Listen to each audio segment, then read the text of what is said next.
Are you ready for it, Nashville? The Life of a Showgirl is now available at the Country Music Hall of Fame. In the Taylor Swift Education Center and throughout the Hall of Fame, you can now see some of these items from Taylor Swift's The Life of a Showgirl. 6 days until Taylor Swift finally tells us what it was like to plan and release 1989 Taylor's version and Speak Now Taylor's version. I mean, at least some of the details, right? Page 6 just reported that we officially have a wedding date and location for Taylor and Travis, and it seems like Taylor won't be alone in her tower much longer. This is a Taylor Swift news alert you don't want to miss. Check out everything that happened recently in this video.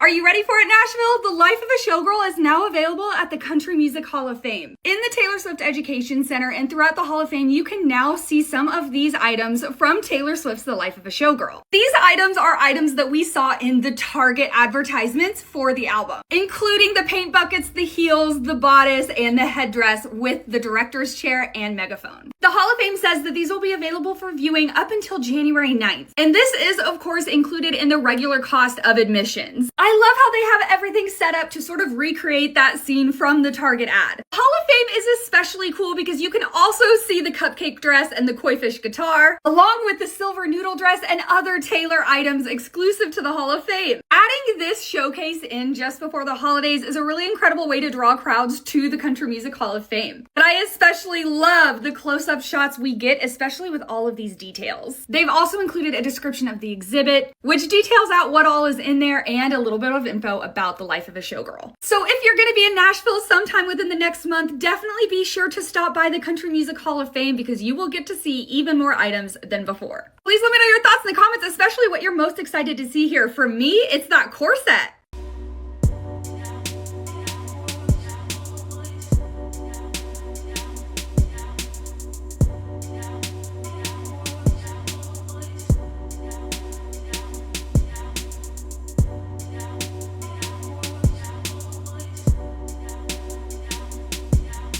6 days until Taylor Swift finally tells us what it was like to plan and release 1989 Taylor's version and Speak Now Taylor's version. I mean, at least some of the details, right? But I mean, come on, I want to know what it was like for her to watch the I Can See You music video with everybody. Or when she brought out all the blue outfits for 1989. How long did it take to produce and make the Elsa dress? Do you guys think she'll talk about what it was like to reconnect with Taylor Lautner? And Joey King and Presley Cash, of course. But like, come on, that had to be a cool moment for her too. And she knew we were gonna lose our minds if Taylor Lautner came out. And like, when did she do the photo shoot for Speak Now Taylor's version? We got Wildest Dreams Taylor's version back in 2021, so we know this was planned for a while. But when did she do Speak Now TV? I want to see the photo shoot of this. Because I'm sorry, as much as I love trolling the Speak Now stands, this is still my favorite album cover from her. So let's see some behind the scenes. I mean, she egged both 1989 and Speak Now TV at the same time. So this documentary series better give us at least a little bit of insight. Come on, mother, peel back the curtain just a little bit. What are you hoping to see in the documentary series and film? Let me know in the comments. Taylor Nation just posted 6 days until the end of an era 6-part docuseries, and the final show hits Disney Plus streaming, and this is the only era that actually correlates with the countdown and the era. Reputation at day 6 was the only one that lined up with its actual era being 6. And of course they used the gold Reputation bodysuit.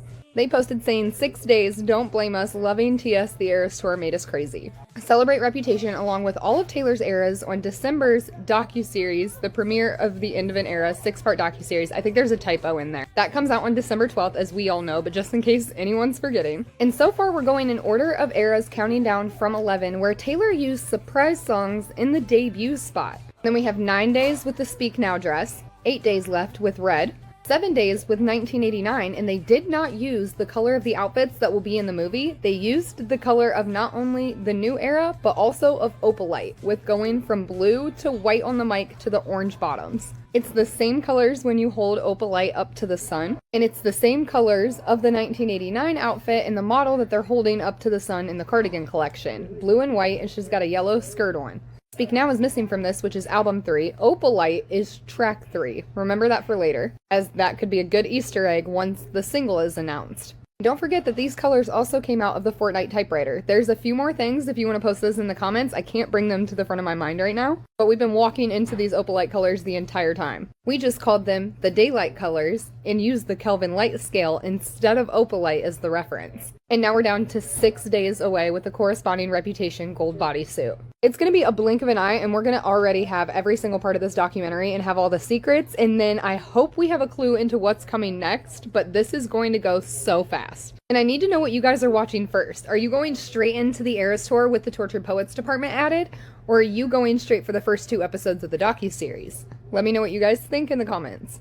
Page 6 just reported that we officially have a wedding date and location for Taylor and Travis, and it seems like Taylor won't be alone in her tower much longer. In that Page 6 report, they state that Taylor and Travis will be wed on June 13th, 2026 at Ocean House in Watch Hill, Rhode Island, but if you Google it, it says it's in Westerly, which should sound familiar to Swifties, as Westerly, Rhode Island is the site of Holiday House, where it's being reported Taylor may have a smaller ceremony for friends and family. That being said, small is most definitely not a word I would use to describe Ocean House. As you can see here, it is a large mansion also on the Rhode Island coast.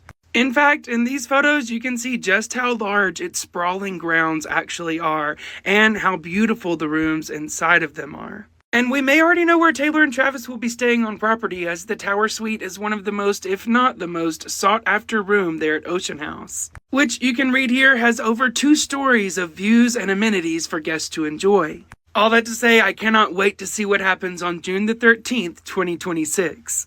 And if you find yourself in the same boat, make sure you hang out here so I can keep you posted on whatever's going on with Taylor Swift. The Life of a Showgirl has officially been certified 5 times platinum in the United States for sales in excess of over 5 million copies. This is such a big deal. The Life of a Showgirl actually did this in less than 2 months, and for a little context, no other album released this year has even surpassed 3 times platinum. That means after just 2 months of availability, The Life of a Showgirl is more than 2 million units ahead of the next closest album released this year. It also means that Taylor Swift is now the 4th best-selling albums artist in the United States in history. As many of you know, Taylor updated her album certifications in October, but she actually under-certified herself. She only updated for 105 million units. However, in May of this year, Billboard, using data from Luminate, which is the official source for all of this, confirmed that Taylor has racked up 116 million album units in the United States alone through May. So not only has The Life of a Showgirl added 5 million units, she has also probably added another million or 2 million units from the rest of her discography, so she is closing in on 125 million units. Album units, by the way, in the United States alone, which makes her the 4th best-selling artist of all time in the country in a list that is dominated by acts that debuted in the 80s,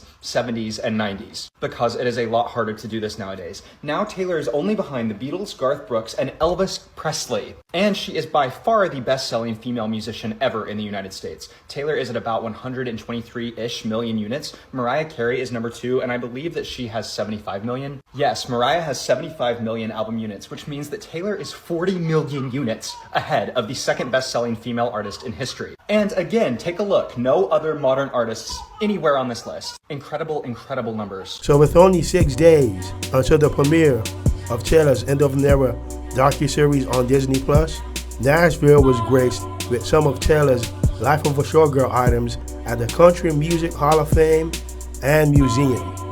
Revealed on December the 4th, the limited run display features pieces from the Target ad for The Life of a Showgirl, The Crowd Is Your King edition.